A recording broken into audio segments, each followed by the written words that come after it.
Tadi sudah dijelaskan oleh Master Win kiat-kiat sukses berkebun durian Musangking.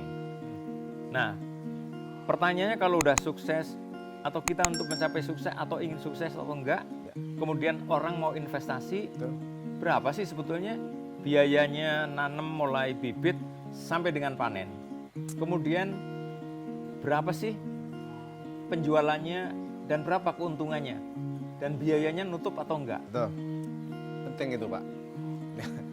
Banyak literatur mengenai analisa usaha durian, tapi kan mereka masih membaca, Pak. Ya. Mereka bukan pelaku, ya kita paham lah. Tapi yang udah kita jalanin, mungkin di Villa Musangking Rancamaya udah tahu harganya, Pak. 450.000 1 kilo, Pak. Ya. Oke. Tapi kalau kita buat estimasi Konservatif. Nah, kita pakai konservatif. Jadi dari mulai bibit, pupuk, tenaga kerja, dan Penyiapan tanah. irigasi, Ya. semua dari mulai tanam sampai panen pertama di usia 4 tahun. Ya. Jadi kita anggap dibuahkan di usia 4 tahun. Buah pertama ya? Ya, buah pertama. Buah pertama ini biayanya kurang lebih itu udah modern ya, dia ya, pakai irigasi, semuanya udah Irigasinya di situ. ya, udah terprogram semua. Itu kisaran 4 juta. Satu pohon. Satu pohon. Satu pohon 4 juta. Satu pohon 4 juta. Dia bisa panen berapa Nah, perak? panen rata-rata itu per pokok itu kurang lebih 20 buah. 20 buah, 20 satu buah. Satu Rata-rata. pokok. Kita anggap rata-rata 20 buah. Sampai sekian tahun ke depan. Walaupun kita bisa ada Ya, 40, ya. tapi Oke. kita anggap konservatif ini 20 gitu. Ya, dari 20 buah rata-rata itu 2 sampai 2,5 kilo. Anggap 2 kilo. Ya, 2 kilo. Dia dibuat 2 kilo, harga pasaran adalah 450.000, berarti harga kebun kita anggap ini 200.000, Pak. Oke, harga Oke. di kebun ya. Ya, Oke. berarti ketemu nantinya itu adalah satu pohon itu adalah mendapatkan pendapatan 8 juta. 8 juta. Ya, Tadi biaya mulai tanam sampai panen. panen 4 juta. Jadi untungnya Untungnya 50%, Pak. berapa? 50%. 50%. 50 atau 100%? karena kan modal 4 juta. Modalnya 4 juta, dapatnya Untungnya juga 4 juta. 4 Jadi juta. untungnya 100% 100%. daripada biaya seluruhnya. Luar biasa. luar biasa. Jadi- Ini kan konservatif, Pak. Ya, konservatif ya. Makanya nggak heran pekebun musangking yang sukses di negara tetangga itu, waduh, itu 360 derajat berubah, Pak. Ya. Bapak perlu tahu, Pak, musangking di China berapa, Pak? 1 kilo, Pak? Ya berapa? 122 US dollar. 122. 1 kilo? 1 kilo. 1 kilo. Berarti 1 juta lebih. 1,5 juta lebih Ya, lah ya. 1 juta. 1,5 juta lebih. Bayangkan itu, Pak. Ya, dipotong-potong ongkos segala macam Ya, masih masuk ya. luar biasa. Masih masuk. Jadi sahabat kebun, kita punya potensi ke depan untuk mengebunkan tanaman yang unggul. Tidak harus lahan yang luas ribuan hektar seperti sawit, cukup lahan-lahan halaman rumah kita, halaman keluarga kita, mertua, famili dan sebagainya. Tanam, rawat, cintai, dan nanti akan bisa memetik hasilnya. Nah, itu sangat menarik kan, Pak? Jadi Dengan ada keuntungan 100% itu menarik nggak, Pak? menarik, sangat menarik. Nanti makanya pertanyaan berikutnya adalah, kira-kira kalau semua orang nanam itu gimana pasarnya? Ya. Nanti kita akan ikuti terus pada kanal ini. Mohon like, subscribe, dan share. Kalau ada pertanyaan, tolong cantumkan pada komen di bawah kanal ini. Nanti tim kami akan menjawab semampu mungkin.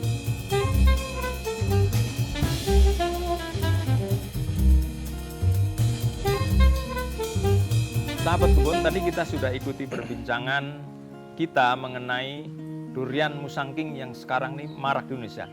Sebelum kita lanjutkan, tolong like, share, and subscribe kanal ini.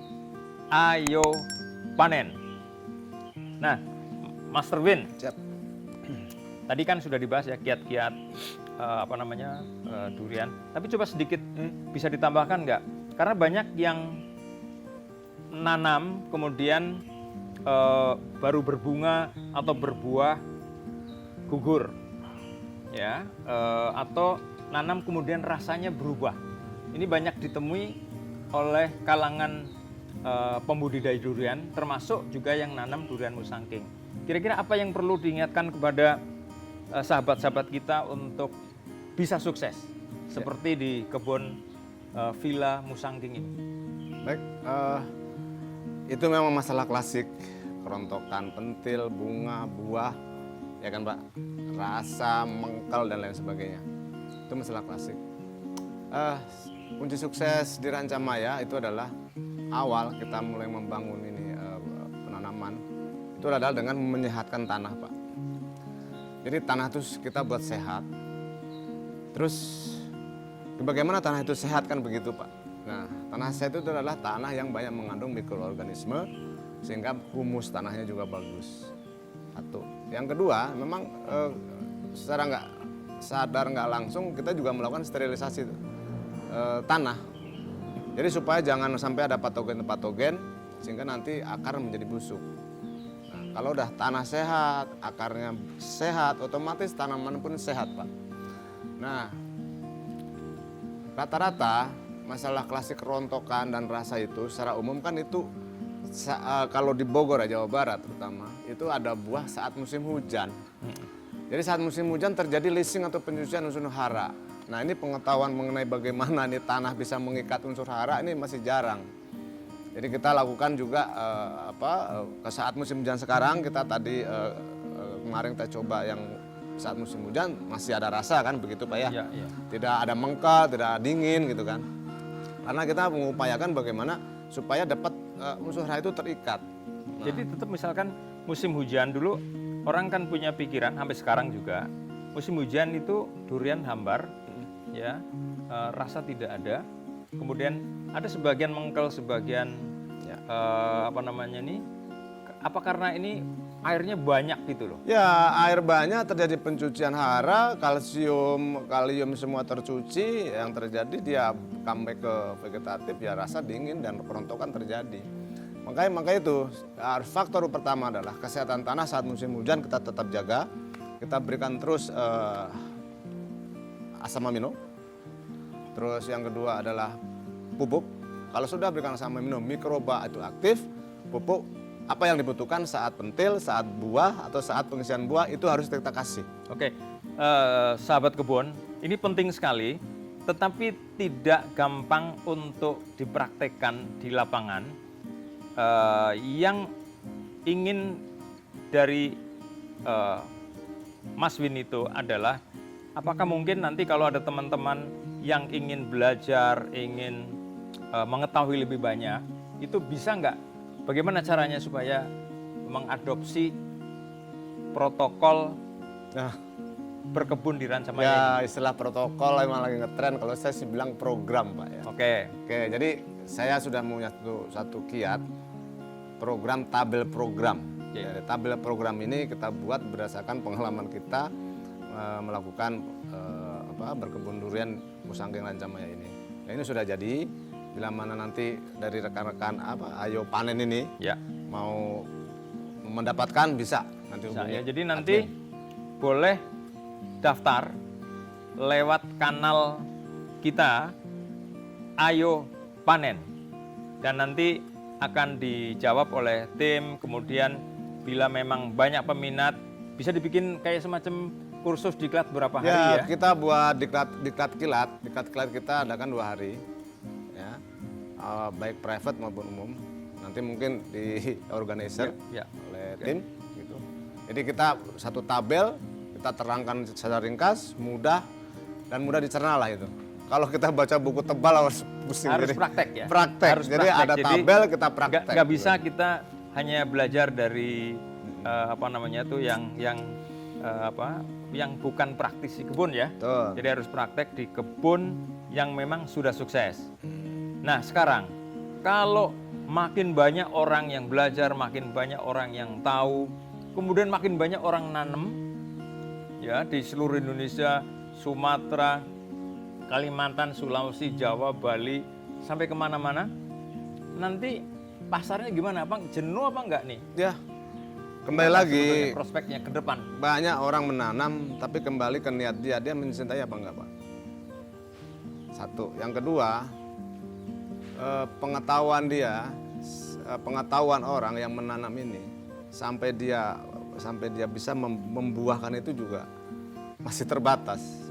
Contoh lagi nih Pak, Malaysia ini saya masuk Malaysia 2010, musangking per kilo di sana masih 30 ringgit Pak. 30 ringgit, berapa itu ya? Per kilo, jadi kurang lebih kalau 3.500 kurang lebih 390-an, 100 ribu lah. 100.000 per kilo? Per kilo. Oke.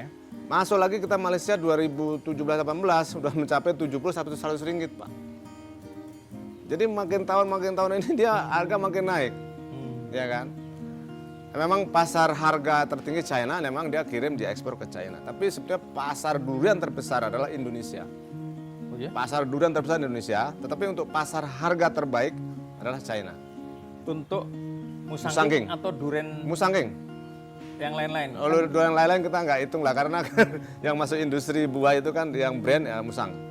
Satu lagi memang yang penyusul adalah Blackthorn atau Oci. Gitu. Tapi menjadi patokan adalah Musang. Itu kita udah buat prediksi sampai 2030, sampai 2040 kita sudah ada sesuai dengan kuota kebutuhan dunia. Ini kita masih panjang, jadi jangan khawatir orang mau nanam di mana-mana nanti gimana. Nah, ini tergantung nanti kebijakan. Jadi ada sinergi tata niaga, sinergi pemerintah dengan pekebun adalah untuk mengatur bagaimana tata niaganya, sertifikasinya, dan standarisasinya. Ya. Ini harus ada. Kalau enggak ada ya sporadis seperti sekarang gitu. Maka nanti peran dari pemerintah adalah mengatur tata niaga, standarisasi dan sertifikasi. Itu penting, Pak. Gitu. Jadi nggak usah khawatir kalau buaya nanam, kembali lagi ke dia mencintainya dan pengetahuan dia. Ya, kalau kebun hanya sebatas kebun dia menanam banyak, Pak. Tetapi kalau untuk sampai dia merawat membuahkan ini masih jauh lah. Ya, ya. Iya, Oke, masih jauh. sahabat kebun, jadi yang ingin disampaikan adalah bahwa pertama, pasar itu terbuka luas. Baik pasar domestik kita maupun pasar ke luar negeri, Cina yang sekarang tumbuh terus dan selama ini memang karena Malaysia yang duluan maka Malaysia yang masuk, kita ada di belakang. Tapi kita semua harus optimis, sahabat kebun, bahwa kalau kita memiliki kecintaan merawat kebun, maka hasilnya akan baik. Ya, ayo tanam terus, berkebun terus, dan pada waktunya kita akan panen. Sekali lagi, tolong untuk like, share, and subscribe kanal ini karena nanti akan kita bisa dapatkan berbagai macam kiat-kiat lebih lanjut. Lihat pada kanal ini, ayo panen.